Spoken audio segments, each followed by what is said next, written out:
Hi, the place. I'm Also, going to they're be long talking cut. about every kind of NMR that method that I've used and what I like and I don't like about it.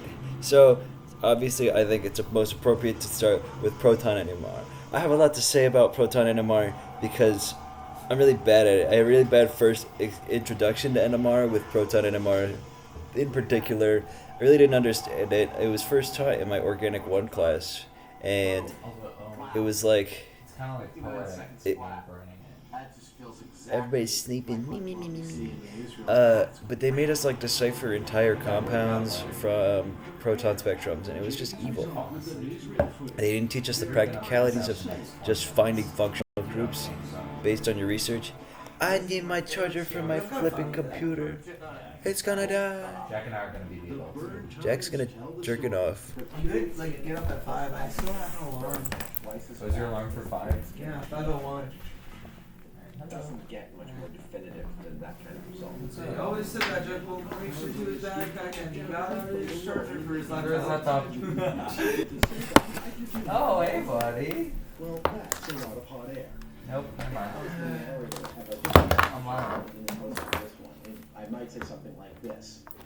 Like any catastrophe of this magnitude, a number of elements contributed to the totality of the He's making failure fun on of that fateful day Discovery in people. 1937. Owen, is that your router or is your router over there? My router. No, that's just Oh, that's just a nightlight. Yeah. Alright, well, now we're gonna get scared. Well, the big light is on, buddy. What? The big light. I thought you said daylight. Daylight. Daylight. It's busted. Daylight. That actually helped a little bit. Yeah. I want to take a picture of Xander. He looks very Hawaii.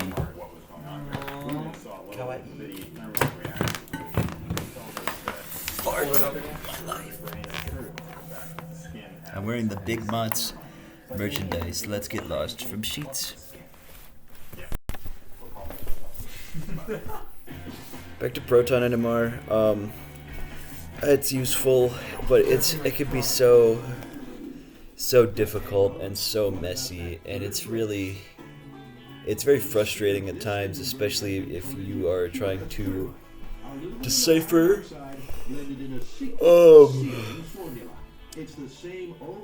different products that you've made in your reactions.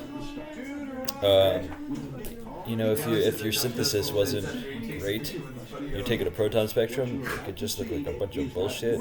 Especially for polymers, that's even worse. But yeah, proton, difficult. I don't like it. Let's move on. Carbon NMR, carbon 13 NMR is strange. It's like, Sorry, I did my things. You get to do yours. I don't know. It really just depends on what kind of experiments you're doing. If you're doing a synthesis for an organic compound, it's like you don't really know what you're doing, and maybe you need it. But if you're doing something pretty routine, I guess you could test it. But you could also just test it by proton, or if it's got phosphorus in it, if it's got fluorine in it, you could just try that. Being out. Carbon anymore? I haven't found a they use for it. I won't. Have you had an AZ before? No. They're really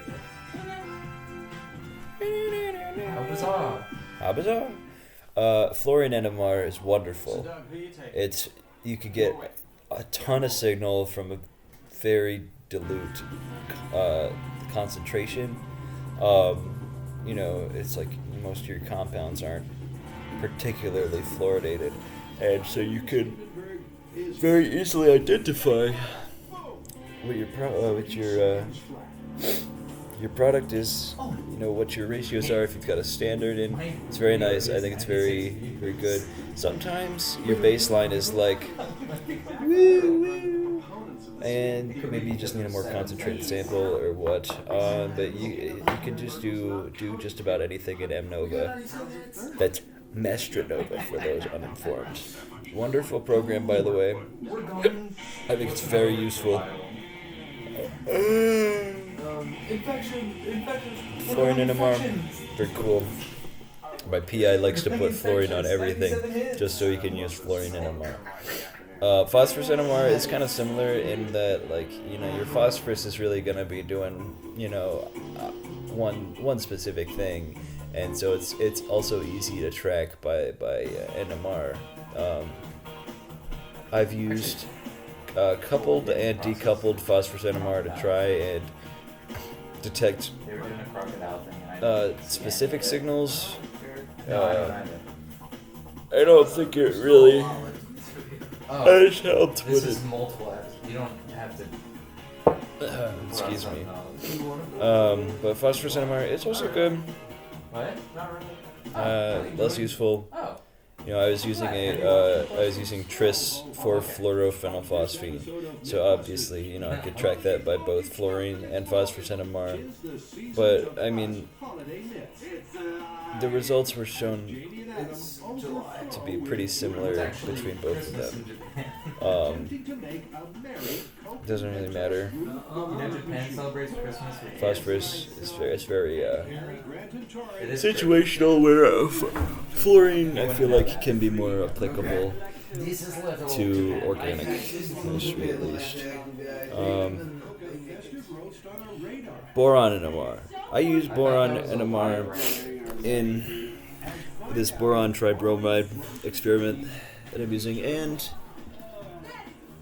it's nice. Pretty much everything comes out as a singlet, which is it's fine.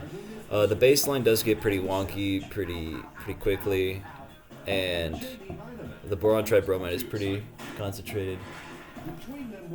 Hi. And so the signal's huge compared to my products, you know. But yeah, the thing is with the baseline, since it's a normal glass tube, it's borosilicate glass, it's got boron in it.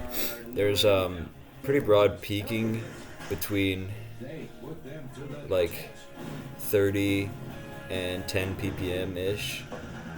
But like, as long as your sample's concentrated enough, it's not really an issue, and I haven't particularly had an issue with it because my product peaks are, you know, downfield from where the broadening is anyway, so it doesn't matter. What are you going to be doing on Christmas morning? But boron's fine. It's helpful if you're unsure of, you know, what else you've made, you know, with a reagent that it's as reactive as boron tribromide is. Like, I'm pretty clearly seeing the results of, you know, all the effects of it being slightly exposed to air when I'm transferring it in a reaction vessel. It's whatever. It's boron.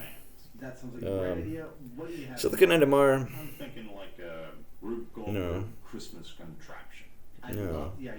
My boron tribromide experiment also involved silicon. We can just have some fun. It's Christmas. We can make this big machine that's got The signal was so low, Christmas theme, all and these obviously the baseline, explosions, you name it. because all glass has silicon in it as well. And so I think you need a much stronger signal that I didn't have, and that's why my graphs look like poop. But yeah, don't need it. Well, I won't use it again. The EP Birds made a version recently using that gushing marvel of Diet Coke and Mentos. And their popular internet creation is about to get a whole new Mythbusters makeover. Diet Coke and Mentos. The guys have made Rube Goldberg machines. Diet Coke and Mentos. Hash, Oh, fun fact about that. I might add. Hashtag, about this. big. Reason Diet Coke and Mentos So the work. plan starts off like this. You've got a Mentos candy that's Oh, did rolling you down finish your ramp, video? it falls Sorry. into No, I'm still recording. I'm listening. it erupts. It knocks it It's out over because Mentos is not a smooth surface. It has a bunch of little the cliff comes ridges up which and trap there's air. a Christmas When you tree, put it in the Diet that's Coke, how it's all gonna work. it that air fucks with the carbonic acid, and it makes it want to separate. So that's why it explodes. The biggest for this is What? time. Who's going to make this thing? I know. I had no idea. I learned